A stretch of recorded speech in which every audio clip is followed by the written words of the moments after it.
Hello everyone, welcome to my channel civil signal. मेरा नाम है शिवी और आज हम डिस्कस करने वाले हैं यूपीएससी के लिए क्या क्या इंपॉर्टेंट बुक लिस्ट होनी चाहिए। मतलब कौन सी बुक हम इन 3 महीने में पढ़े कि हमारा एग्जाम जो है वो क्लियर हो जाए। आपको पता होगा कि 5 जून 2022 को आपका एग्जाम है यूपीएससी प्रीलिम्स का। ठीक है, यूपीएससी प्रीलिम्स के 2 पेपर्स होते हैं। एक ये प्रीलिम्स का पेपर होता है जीएस का, जनरल स्टडीज का। दूसरा पेपर होता है सी सेट का। ठीक है, तो जनरल स्टडीज के पेपर को आपको क्या करना है, मैंने इसके पहले भी एक वीडियो बनाया हुआ है, उसमें मैंने पूरी स्ट्रेटेजी बताई हुई है कि कैसे आपको 3 मंथ में प्रिपरेशन करनी है। अगर आपको वो नहीं आपने देखा है तो आप मेरे चैनल पर जाकर देख सकते हैं। चैनल का नाम है सिविल सिग्नल, वहां पर प्लेलिस्ट बना हुआ है हाउ टू प्रिपेयर एग्जाम्स, उसमें आप जाकर देख सकते हैं। ठीक है, तो बुक लिस्ट को हम लोग डिस्कस करें उसके पहले मैं आपको एक चीज बताऊं। मैं आपको सिर्फ 4 या 5 बुक्स बताऊंगी। अगर आपने ये जो 4 या 5 बुक्स हैं वो आने वाले 3 मंथ में कंप्लीट कर ली तो आपका एग्जाम पूरा क्लियर हो सकता है, होने के ज्यादा चांसेस हैं। बाकी आपकी मेहनत पे डिपेंडेंट है। और दूसरा, जब भी आप किसी एग्जाम के लिए फाइट करना चाह रहे हैं तो सबसे पहले आपको क्या करना है, उसके प्रीवियस ईयर पेपर्स को सॉल्व करना है। प्रीवियस ईयर पेपर्स को आप सॉल्व करेंगे तभी आपको आइडिया आएगा कि किस टाइप के क्वेश्चंस जो हैं वो एग्जाम में पूछे जाते हैं। तो पहले तो हम देख लेते हैं कि कौन कौन से इंपॉर्टेंट सब्जेक्ट्स हैं जो हमको फॉलो करने हैं, जो हमको करना है इस यूपीएससी एग्जाम को क्रैक करने के लिए। ठीक है, सबसे पहले और सबसे इजीएस्ट सब्जेक्ट मैं आपको बताऊंगी ज्योग्राफी से। आप हमेशा स्टार्ट कीजिए। जब भी आप देखो, बहुत सारे बच्चों के साथ ऐसा भी होता है यूपीएससी की, वो लोग प्रिपरेशन कर रहे होते हैं फिर छोड़ देते हैं एक बीच में 6-7 महीने के लिए, फिर उसके बाद उनका मन ही नहीं करता पढ़ने के लिए, कैसे पढ़े। तो हमेशा उसके लिए एक स्ट्रेटेजी होती है। जब भी आप पढ़ाई छोड़ दें उसके बाद आप वापस से उसको पढ़ना चाहते हैं तो एक तो सेल्फ मोटिवेशन होना चाहिए, दूसरा आप इजी सब्जेक्ट से स्टार्ट करेंगे ना तो आपका धीरे धीरे उसमें क्या होने लग जाएगा, इंटरेस्ट बनने लग जाएगा और फिर आप पढ़ाई करना स्टार्ट कर देंगे। अगर आप एकदम से कोई टफ सब्जेक्ट उठा लेंगे, जैसे आपने हिस्ट्री उठा लिया सबसे पहले, इतना पढ़ाई छोड़िए, अब हिस्ट्री तो बोरिंग थोड़ा होता है लोगों के लिए, तो इस वजह से आपका वो कंटिन्यू नहीं हो पाएगा, आपको लगेगा अरे रहने दो, नहीं पढ़ते हैं। लेकिन अगर आप ज्योग्राफी पढ़ेंगे, ज्योग्राफी क्या होता है, इजी भी सब्जेक्ट है और इंटरेस्टिंग भी है, काफी इजी सब्जेक्ट है। और इसका जो सोर्स होता है जो यूजफुल है हमारे लिए यूपीएससी के एग्जाम में, वो भी बहुत इजी है। क्लास 6 से लेके 12th तक की एनसीईआरटी सिर्फ आपको फॉलो करनी है ज्योग्राफी की। ठीक है, तो क्लास 6 से स्टार्ट कीजिए। बहुत सिंपल सिंपल चैप्टर्स हैं लेकिन बहुत इंटरेस्टिंग है और बहुत कुछ आपको इनसे सीखने को मिलेगा। ठीक है, अगर आप ये खुद से नहीं पढ़ पा रहे, आपको मन नहीं लग रहा है, बोरिंग लग रहा है, तो आप मेरे चैनल पर जाके class 6 NCERT geography, class 7, class 8, class 9 NCERT geography की समरी वीडियोस भी देख सकते हैं। प्लस मैंने एमसीक्यूज वीडियोस भी बनाए हैं, एक्सरसाइज वीडियोस भी बनाए हैं, वहां से भी आप उनको सॉल्व कर सकते हैं। मतलब आपका फुल प्रिपरेशन हो जाएगा ज्योग्राफी का। क्लियर। फिर दूसरा इंपॉर्टेंट टॉपिक आप उठाएंगे ज्योग्राफी के बाद हिस्ट्री। हिस्ट्री क्यों? क्योंकि देखो, जब एक बार आप ज्योग्राफी पढ़ लेंगे तो आपको इंडिया का मैप क्लियर हो जाएगा। इंडिया का मैप क्लियर हो जाएगा, उसके बाद आप हिस्ट्री पढ़ेंगे तो हिस्ट्री में आप एंशियंट हिस्ट्री में लोग कहाँ से आए ये आपको क्लियर होगा, मिडिवल हिस्ट्री में लोग कहाँ से आए, फिर मॉडर्न इंडिया में कैसे रूट उन्होंने सर्च किया, ये सब आप ज्योग्राफी पढ़ने के बाद ही आपको अच्छे से समझ में आएगा और आपको फिर हिस्ट्री बहुत ज्यादा इंटरेस्टिंग लगेगी। और हिस्ट्री के भी वीडियोस, अगर आपको तमिलनाडु की क्लास 11th और 12th की बुक पढ़नी है, वो बहुत ज्यादा यूजफुल है यूपीएससी एग्जाम के लिए। बहुत सारे क्वेश्चन उसमें से डायरेक्ट आते हैं। ठीक है, तो उसकी भी समरी वीडियो मैंने बनाई हुई है मेरे चैनल पर। फुल तमिलनाडु क्लास 11 और 12th की हिस्ट्री की समरी वीडियोस बने हुए हैं, सिविल सिग्नल नाम से चैनल है, वहां आपको आराम से मिल जाएगा। और मॉडर्न हिस्ट्री के लिए आप स्पेक्ट्रम को भी फॉलो कर सकते हैं। स्पेक्ट्रम में क्वेश्चंस बहुत अच्छे दिए हैं।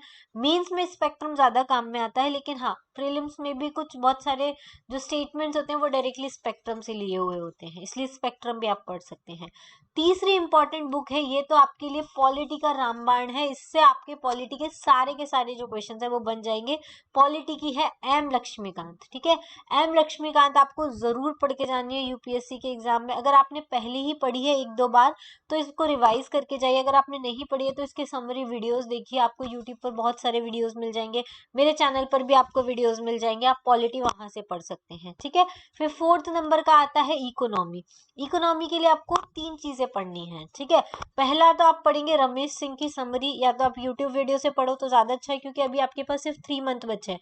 तो यूट्यूब वीडियो पर जाओ, यूट्यूब वीडियोस में देखो क्या करो, जैसे आपने रमेश सिंह समरी से सर्च किया, ठीक है, आपको वीडियोस मिल गए, पूरी फुल रमेश सिंह की समरी उसमें लिखी हुई है। अब आप क्या करेंगे, देखेंगे उसमें टोटल कितने नंबर वीडियोस है, मान लो 100 वीडियोस है।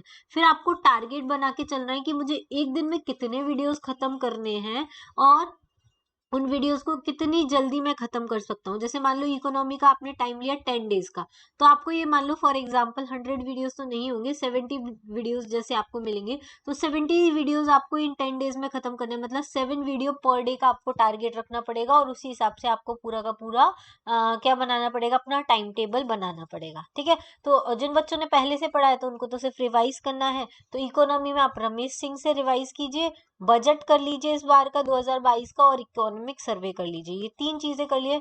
मेन अगर आपने रमेश सिंह नहीं के लिए, रमेश सिंह आप नहीं करेंगे ना, तो उसमें से जो फैक्चुअल क्वेश्चंस है ना वो आपको नहीं बनेंगे। लेकिन फिर भी आपके पास टाइम नहीं बचता है तो आप बजट और इकोनॉमिक सर्वे करके जा सकते हैं। इससे भी आपको बहुत ज्यादा नंबर ऑफ क्वेश्चन जो है उसके आने की पॉसिबिलिटी रहती है यूपीएससी एग्जाम में। फिर फिफ्थ नंबर का जो इम्पोर्टेंट टॉपिक है पूरी यूपीएससी एग्जाम का, क्योंकि यूपीएससी क्या करता है, जो फैक्चुअल इन्फॉर्मेशन है और जो करंट अफेयर है उन दोनों को लिंक करके क्वेश्चन देता है, ठीक है।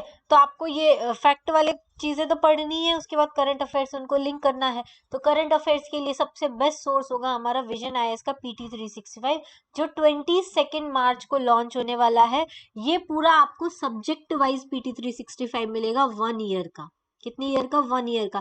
जैसे पॉलिटी है, ठीक है, पॉलिटी का पीटी लॉन्च हुआ तो उसमें पॉलिटी के जितने 1 ईयर के करंट अफेयर्स हैं वो आ जाएंगे। इकोनॉमी का लॉन्च हुआ तो उसमें इकोनॉमी के जितने 1 ईयर के करंट अफेयर्स होंगे वो सारे के सारे आ जाएंगे, ठीक है। तो विजन आईएएस बेस्ट रहेगा आपको करंट अफेयर, अगर आपको इन 3 मंथ्स में करना है तो आप कर सकते हैं, ठीक है।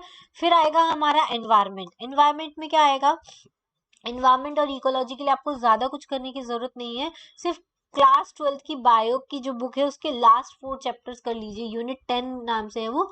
13, 14, 15 और 16 नंबर के जो चैप्टर्स है वो अगर आपने कर लिए तो आपका एनवायरमेंट भी कंप्लीट हो गया। अगर आपने पूरी शिद्दत से इन 3 महीने में ये जो सब्जेक्ट्स मैंने बताए हैं सिर्फ ये आपने कर लिए ना, तो आपका एग्जाम निकलने से कोई नहीं रोक सकता। और ये सब कुछ पढ़ने के बाद आपको जो सबसे ज्यादा इम्पोर्टेंट चीज है जो आपको इस एग्जाम में सफलता दिला सकती है वो है प्रैक्टिस, ठीक है। प्रैक्टिस क्या करना है, जैसे आपने ज्योग्राफी कंप्लीट कर लिया तो ज्योग्राफी कंप्लीट करने के बाद आपको विजन आईएएस की टेस्ट सीरीज सॉल्व करनी है, ठीक है। विजन आईएएस की क्या होता है, क्वेश्चन फॉर्मेशन बहुत अच्छा होता है, वो डायरेक्टली यूपीएससी जैसे ही फॉर्मेशन करता है। तो विजन आईएएस की टेस्ट सीरीज आप परचेज कर लीजिए। विजन आईएएस का सही तरीके से हम कैसे यूज कर सकते हैं उसका वीडियो मैंने अपनी चैनल पर डाला हुआ है, आप वहां से जाकर देख सकते हैं, ठीक है। तो विजन आईएएस टेस्ट सीरीज का आप कैसे यूज कर सकते हैं अपने सिलेबस के साथ, अपने सब्जेक्ट के साथ, आपका बेस्ट यूज कैसे निकल के आ सकता है, वो मैंने वीडियोस भी अपलोड किए हुए हैं, ठीक है। लेकिन मैं आपको यही बोलूंगी करंट अफेयर्स के लिए और प्रैक्टिस के लिए आप विजन आईएएस को ही फॉलो कीजिए। विजन आईएएस आपके लिए बेस्ट पॉसिबल मेथड लेकर आएगा, ठीक है। तो ये सारी चीज हो गई। अब देखिए हमारे पास कितने डेज बचे हैं उसके हिसाब से हम कैसे सब्जेक्ट्स को डिवाइड करें।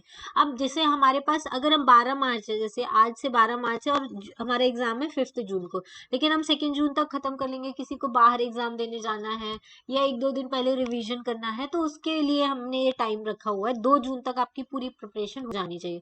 अब 12 मार्च से 2 जून तक का अगर हम टाइम माने तो कितने डेज हैं हमारे पास, 80 डेज हैं, ठीक है। अब देखो 12 मार्च से 22 मार्च तक 10 दिन है, 22 मार्च से 31 मार्च तक 10 दिन, 31 से 12 अप्रैल 10 दिन, 12 से 10 ये मतलब 10-10 दिन के हैं, तो कितना हुआ, 10, 20, 30, 40, 50, ये 60, ये 70 और ये बीच में एक और 80, ठीक है। 80 डेज का आपका पूरा का पूरा शेड्यूल बनेगा। अब आपको इस 80 डेज में क्या करना है, फर्स्ट 10 डेज में आपको ज्योग्राफी खत्म कर लेनी है। ज्योग्राफी में आप क्या करेंगे, 10 दिन में से भी आपको क्या करना है, पूरे जिसने पहले एक बार पढ़ी होगी उसके लिए तो बहुत ही अच्छा है, जिसने नहीं पढ़ी है वो ट्राई कर सकते हैं, अगर इस बार नहीं निकला तो नेक्स्ट बार निकलेगा। लेकिन अगर हाँ आप पढ़ेंगे पूरा टारगेट लेके, आपको ज्यादा पढ़ना पड़ेगा, ज्यादा नंबर ऑफ आवर्स देने पड़ेंगे। अगर आप ये सारी बुक्स अगर कंप्लीट कर लेते हैं इन 3 मंथ्स में तो आपका एग्जाम निकलने से कोई नहीं रोक सकता। लेकिन जो 1 साल पहले जिन्होंने प्रिपरेशन स्टार्ट की है ज्योग्राफी के लिए, मैं उनको बता रही हूँ 10 दिन का अगर आप टारगेट लेके चलते हैं तो 10 दिन में से 7 दिन में आप इजीली ज्योग्राफी रिवाइज कर सकते हैं, आपके जो भी नोट्स हैं या उससे किसी भी चीज से ठीक है, बस 7 दिन तो आपके हो गए पूरे की पूरी थ्योरी को रिवाइज करने में। बाकी के 3 दिन आपको क्या करना है, प्रैक्टिस करना है। प्रैक्टिस किसकी करना है, विजन आईएएस के टेस्ट सीरीज की प्रैक्टिस करना है। ठीक है, उसमें आप है ना विजन आईएएस वाला टेस्ट सीरीज वाला शेड्यूल देखेंगे तो मैंने उसमें बताया हुआ है कि जैसे ज्योग्राफी है तो ज्योग्राफी का पहला जो टेस्ट है उसमें पूरे टॉपिक्स मेंशन किए हैं, अब वो टॉपिक्स पढ़ लीजिए। फिर दूसरा टेस्ट है उसमें टॉपिक मेंशन किए तो अब वो कर लीजिए। तो ऐसे आप है ना क्या कर सकते हैं, 10 दिन को ऐसे 5-5 दिन के हिसाब से भी डिवाइड कर सकते हैं। 5-5 दिन के हिसाब से 2 टेस्ट में आपको पूरा सिलेबस खत्म करना है। तो आप क्या कीजिए, 4 दिन पढ़िए उसकी थ्योरी और 1 दिन क्या करिए, पूरा टेस्ट लगाइए। इसमें भी 4 दिन पढ़िए फिर 1 दिन टेस्ट लगाइए। तो इससे क्या हो जाएगा, आपके 2 ज्योग्राफी, आपको क्या हो जाएगा, आपकी थ्योरी भी रिवाइज हो जाएगी, कितना आपको रिटेन हो रहा है क्वेश्चंस लगाने के बाद ये भी पता चल जाएगा। दूसरा, किस टाइप के क्वेश्चंस आ सकते हैं वो भी आपको पता चल जाएगा। ठीक है, तो ऐसा आपने पहला ज्योग्राफी का कर लिया। उसके बाद दूसरे नेक्स्ट 10 डेज में आपको हिस्ट्री का करना है। ठीक है, अब हिस्ट्री में तो 3 सब्जेक्ट्स होते हैं, एंशिएंट, मिडिवल और मॉडर्न, ये 3 हैं। तो 3 को भी आपको 7 और 3 के पार्ट्स में डिवाइड करना है, या अगर आप विजन आईएएस के अकॉर्डिंग करें तो 5-5 के पार्ट में कर सकते हैं। आधा सिलेबस 5 पार्ट्स, मतलब 4 डेज में कंप्लीट करके 1 दिन टेस्ट दे दिया, 4 डेज में कंप्लीट करके 1 दिन टेस्ट दे दिया, वो भी कर सकते हैं। या पूरा एक साथ सिलेबस 7 दिन में कंप्लीट करके, थ्योरी पूरी 7 दिन में कंप्लीट करके 3 दिन में आपको टेस्ट सीरीज देनी है, टेस्ट लगाने हैं, तो वो भी आप कर सकते हैं। ठीक है, फिर तीसरा हमारा जो सब्जेक्ट होगा वो होगा पॉलिटी। ठीक है, पॉलिटी के लिए भी आप 10 दिन दें। 7, वैसे तो जिसने 2-3 बार पॉलिटी पढ़ा है वो 2 दिन में भी रिवाइज कर सकता है। एम लक्ष्मीकांत अगर नोट्स बने हुए, अगर नहीं बने तो आप 10 दिन का टारगेट लेके चलिए। उसमें से आपको 7 डेज में पॉलिटी खत्म करनी है और 3 डेज फिर आपके इसके क्या लगाने हैं, क्वेश्चन को सॉल्व करने हैं। फिर आता है हमारा नेक्स्ट इंपॉर्टेंट टॉपिक, वो है इकोनॉमी। इकोनॉमी के लिए भी आपको 10 दिन काउंट करके चलना है। उसमें से 7 दिन आपको थ्योरी करनी है, 3 दिन आपको प्रैक्टिस करनी है। या फिर 5-5 दिन के हिसाब से भी कर सकते हैं कि 5 दिन में से 4 दिन आपको थ्योरी पढ़नी है, 1 दिन क्वेश्चंस लगाने हैं, 4 दिन थ्योरी पढ़नी है फिर 1 दिन क्वेश्चंस लगाने हैं। ठीक है, ये सारा करना है। फिर उसके बाद करंट अफेयर्स। देखो, करंट अफेयर या तो आप एक साथ 10 दिन में कवर कर लीजिए, ठीक है, या आप ऐसा कर सकते हैं, क्योंकि पूरे दिन तो आप एक ही सब्जेक्ट नहीं पढ़ेंगे ना। सुबह जैसे आपने ज्योग्राफी का शेड्यूल बनाया, मॉर्निंग 7 से आप पढ़ना स्टार्ट करें, रात को 9 बजे तक पढ़ते पढ़ते आप बहुत बोर हो जाएंगे। तो तब आप क्या करो, 1 घंटे करंट अफेयर्स निकाल लो ज्योग्राफी के। ठीक है, ज्योग्राफी के जो भी करंट अफेयर्स है विजन आईएएस में, आप वो सॉल्व कर लो। या हिस्ट्री के करंट अफेयर्स आ गए हैं तो वो कर लो, या पॉलिटी के आ गए हैं तो वो कर लो। तो उसमें क्या होगा, आपका माइंड चेंज हो जाएगा, माइंड चेंज हो जाएगा। तो उसके लिए आप विजन आईएएस के तो लोग समरी वीडियोस भी डालते हैं पीटी 365 के, आप वहां से भी पढ़ सकते हैं। ठीक है, तो या तो आप डायरेक्टली 10 डेज करो या फिर डेली 1-1 दिन करो। ठीक है, तो उसमें फिर आप उस हिसाब से थोड़ा अपना टाइम शेड्यूल चेंज कर सकते हैं। ठीक है, करंट अफेयर्स हो गया। करंट अफेयर्स में आपके क्या क्या टॉपिक कवर हो जाएंगे, देखो, साइंस एंड टेक जो है वो पूरा पूरा आपका करंट अफेयर में कवर हो जाएगा। फिर आएगा आपका एनवायरमेंट। ठीक है, एनवायरमेंट के आपको सिर्फ 4 चैप्टर पढ़ने, तो ये तो आप सिर्फ 5 दिन में भी कर सकते हैं कवर। ठीक है, तो कितना हो गए डेज हमारे, 10 डेज, 20, 30, 40, 50 और 5। अभी भी हमारे कितने डेज कंप्लीट हो रहे हैं, 55 डेज कंप्लीट हो रहे हैं। अभी भी हमारे पास कितने दिन बच रहे हैं, 5 + 20, 25 डेज अभी भी हमारे पास बच रहे हैं। इन 25 डेज में हमने जो पढ़ा है, geography, history, polity, economy, current, environment, जो भी पढ़ा है, आपको सिर्फ और सिर्फ क्या करना है, उसका रिवीजन करना है। ठीक है, और जो बच्चे इन 10 डेज में कंप्लीट नहीं कर पा रहे हैं वो 1-2 डेज और अपना हिसाब से मतलब जिसने जैसे प्रिपरेशन किया, अगर जिसने 1-2 बार पढ़ा है तो वो 10 डेज में आप आसानी से कंप्लीट कर लेगा। जो पहली बार पढ़ रहा है तो उसको तो बहुत ज्यादा टाइम लगने वाला है, तो इस हिसाब से अपना टाइम टेबल क्या कर सकता है, एडजस्ट कर सकता है। ठीक है, तो इस हिसाब से भी अगर अपना टाइम टेबल बनाते हैं तो भी आपको रिवीजन के लिए कितने दिन मिलेंगे, 25 डेज आपको पूरे के पूरे मिलने वाले हैं। क्लियर, चलिए, तो इस टाइप से आप अपना शेड्यूल बनाइए, डे वाइज शेड्यूल बनाइए पूरा का पूरा। आपको सब्जेक्ट वाइज कितने दिन में क्या सॉल्व करना है ये मैंने बता दिया है। उसके बाद भी आपके पास रिवीजन के लिए फुल टाइम बचेगा। इसमें सिर्फ और सिर्फ आपको क्या करना है, विजन आईएएस की टेस्ट सीरीज, विजन आईएएस के करंट अफेयर्स, ये सारी चीजें करके आपको पूरा का पूरा अपना जो एग्जाम है वो पक्का कर लेना है। ठीक है, चलिए आज के लिए इतना ही। और किसी भी टॉपिक पर आपको वीडियो चाहिए तो आप मुझे कमेंट बॉक्स में बता सकते हैं, मैं आपको कमेंट में बता दूंगी कि आप और मैं क्या वीडियोस बना सकती हूँ। ठीक है, आज के लिए इतना ही। Thank you, thanks for watching and have a nice day.